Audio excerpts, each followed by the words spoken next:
No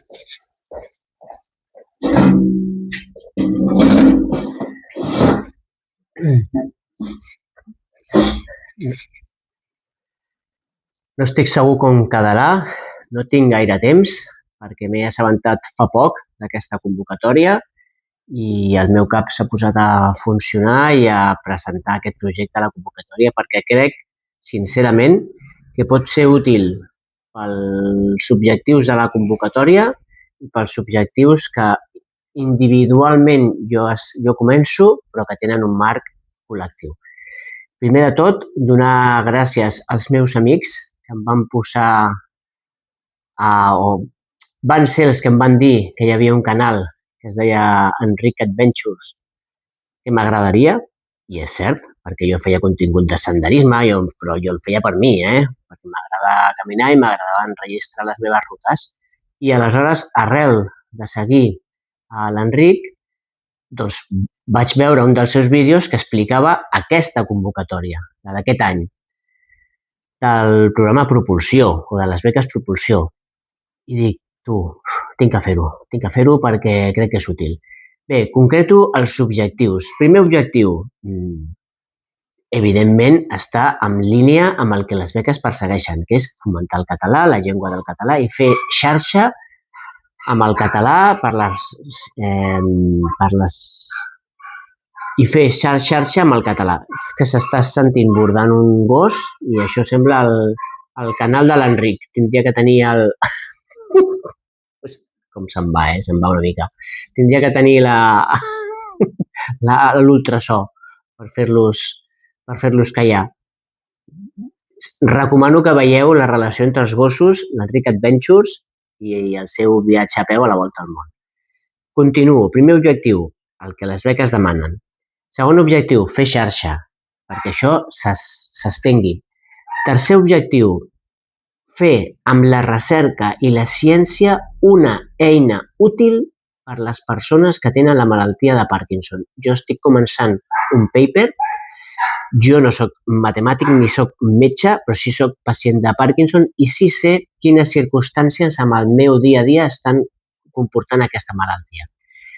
Durant el projecte coneixereu quin és aquest objectiu, però necessitarem matemàtics i físics, principalment. Després, neuròlegs i malalts de Parkinson per tal d'establir un índex de fatiga. Aquest índex de fatiga vol ser una eina per tal que el conjunt d'elements que estan al voltant d'una persona que té Parkinson, feina, treball, família, siguin conscients i es pugui mesurar realment què t'està ajudant i què no t'està ajudant. O com, és difícil d'explicar-ho en paraules, però com algunes circumstàncies no només no t'ajuden, sinó que t'empitjoren.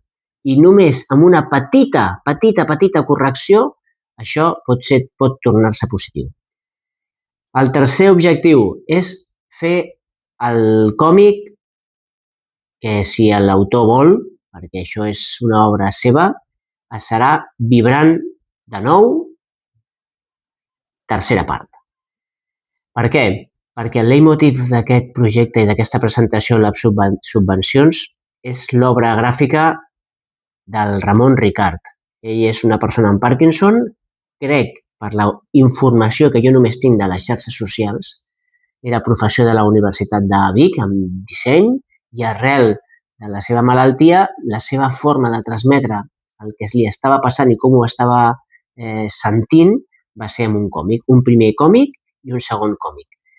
L'objectiu d'aquest projecte és el segon còmic. No faig spoiler del primer perquè és fàcil trobar-lo. El segon còmic es titula Tremola de nou i parla de 9 històries de persones que gràficament expliquen la seva situació. Doncs l'objectiu és fer aquest tercer còmic, que serà no només el Tremola de nou, sinó Vibrant de nou. Què vols fer? Com una tercera fase de la primera on el Ramon explicava la seva situació individual, la seva malaltia. La segona, com descriveix o explica com la malaltia afecta a 9 persones. I aquest tercer, que és l'objectiu d'aquest projecte, com persones vinculades amb l'enfermetat o amb l'enfermetat de la vida real tornen al còmic. Tot això ja amb un tarannà simpàtic, honest, rigorós fins i tot no només des d'un punt de vista mèdic o científic, és a dir, qualsevol afirmació que nosaltres fem sempre anirà recolzada per la font, en el mateix sentit de rigor respecte a la llengua. Jo no et puc dir que sóc una persona que parli perfectament bé el català, que escrigui perfectament bé el català. Acadèmicament sí tinc el títol que em reconeix que tinc aquesta certificació, però la realitat no és aquesta. Aleshores, un cop fet els vídeos, que seran programes gravats en temps real, amb una edició mínima però sense retocar, qualsevol errada que fem, ja sigui barbarisme, ja sigui del que sigui, és a dir, vindrà a posterior amb l'edició revisada.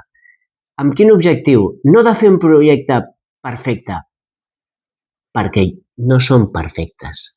Nosaltres, els que patim una malaltia, no som perfectes, però podem millorar aquesta imperfecció. Doncs des d'aquest punt de vista, que a mi també m'agrada perquè em recorda la meva afició, que són els mapes i la topografia, és a dir, l'error sempre estarà, però l'has d'intentar mesurar i intentar establir una tolerància. Doncs revisarem amb les persones adequades, amb sí que la formació i el rigor adequat, i posarem de manifest, si s'ha produït alguna errada, quina és la correcció.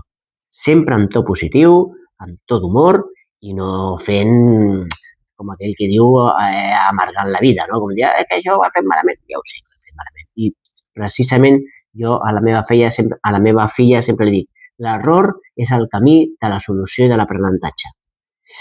Això ho tinc que dir clarament. No sé si és l'objectiu, però clar, que sapigueu això.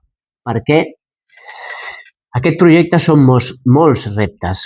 Per mi és un individual, fer-lo en català, perquè tot i que el parlo, no és la meva llengua materna, el qual vol dir que si jo em connecti amb algú que vulgui fer el vibrant de 9-2, vibrant de 9-3, i el meu somni seria que això es converteixi en un... Perquè nosaltres sempre estem vibrant. No sé si ho sabeu, però els malalts de Parkinson, un percentatge, no el 100%, però sí un percentatge, té problemes de moviment. Jo, per exemple, els tinc amb la mà. Però no tothom els té, aquests problemes visibles.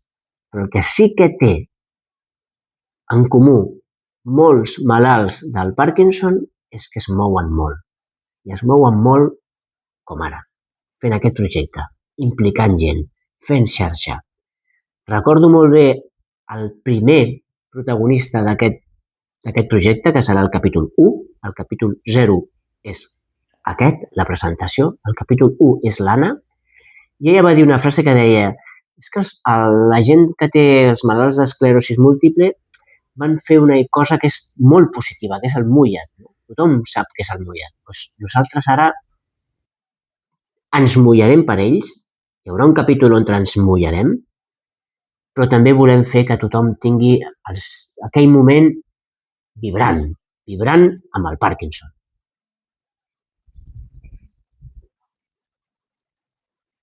Això ha estat improvisat.